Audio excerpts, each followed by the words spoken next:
the Magic doing the right thing here? What have I been trying to tell you for about a month on this show? When do I listen to you? Just hang on to Dwight Howard. I've been saying it over and over. He won't listen, but I think he finally listened because that's exactly what they are doing. They are listening. The new GM, Rob Hennigan, has been on the job, what now, all of about 3 weeks at age 30, protege of Sam Presti, and he finally just backed off and said, no, I'm not in the business of giving away Dwight Howard to the Brooklyn Nets so that they can compete for a championship. Now, if Andrew Bynum had said, yeah, I'll sign on long-term in Orlando, that's a deal. Do that. I'd jump at that deal. But right now, the Orlando Magic should just wait until somebody gets desperate enough to give them what they deserve in return for Dwight Howard, which is an established star. And I do not include Brook Lopez in established star category. I'm sorry, I'm not going to do it. So, you know what? There's also this chance that Rob Hennigan will get to know Dwight Howard. There's a chance that he will convince Dwight that maybe the place to be is to stay in Orlando. Maybe he can rebuild around Dwight because maybe he's got a plan that you and I don't really know about yet. Maybe it'll start to take shape, and I for one, will not be shocked if Dwight Howard comes all the way full circle back around to loving your fair city of Orlando, which he always has, and that he will stay in Orlando. Well, first of all, let me say a couple of things. Number one, it's not that I haven't listened or whatever the case may be, and it's not that I've sat there and said that Brook Lopez is in the same class as Dwight Howard.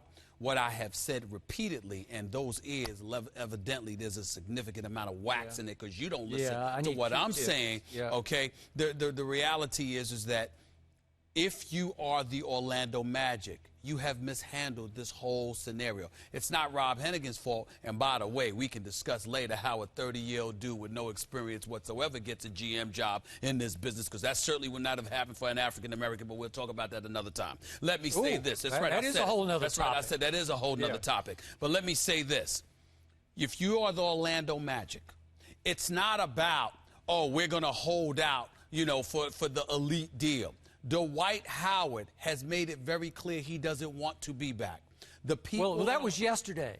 Maybe today he's changed. I'm sorry. Did you just speak for 5 minutes? I got to correct I'm talking. You don't have to correct. Wait your turn. Wait your turn. You don't interrupt me like 5 times a day. Well, you warrant it because you give soliloquies and dissertations. But the point is this. Me? If you are the Orlando Magic, your problem is not that, oh, I've got this talent, and, oh, I'm thinking about trading him. The problem is that Dwight Howard is on the record saying where he wanted to go and that he would not sign an extension with anybody else. So as a result of that, it makes it hard for other teams to want him and to want to give you what you need because he's such a risk of not signing. You're giving away assets potentially for nothing because the guy's going to come there for 1 season and then he'll be gone. So I have been on the record, and I have stated emphatically on numerous occasions to Skip, Jamel, that if you are the Orlando Magic and you don't want to trade him to Brooklyn, then what you have to do is hope to find a team that is saying, we're willing to take on that problem. And in the event that he needs to go elsewhere, well, guess what? We could work out a sign and trade for him. Which is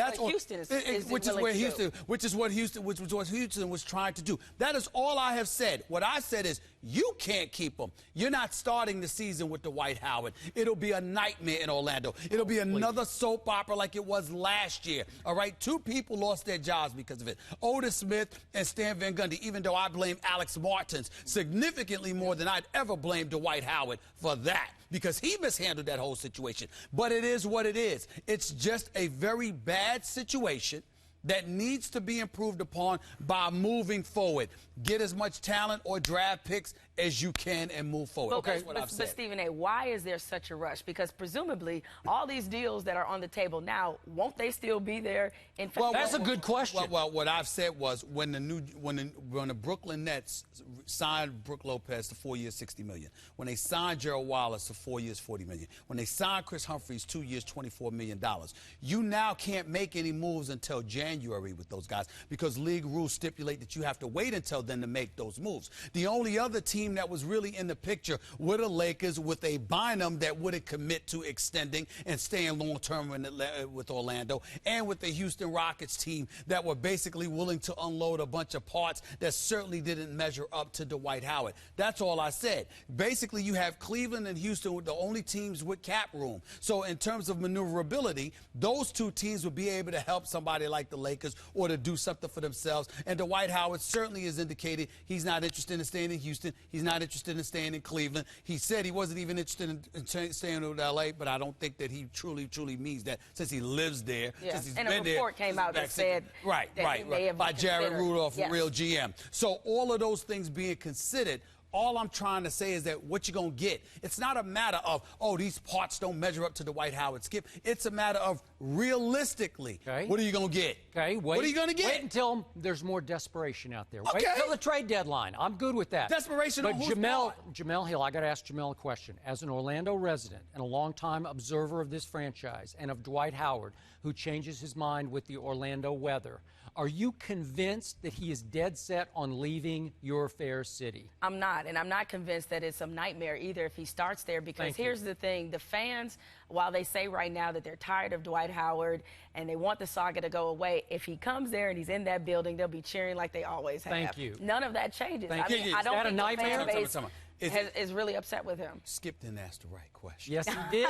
He got the right answer. He got the right Aren't I supposed to be asking the question? Skip asked a loaded question. What I'm saying to you is this. I understand they'll be fine if he wants to be there. If Dwight Howard is stuck there because they didn't move him and he has to come back because they refused to move him and he doesn't want to be there, how's it going to be then?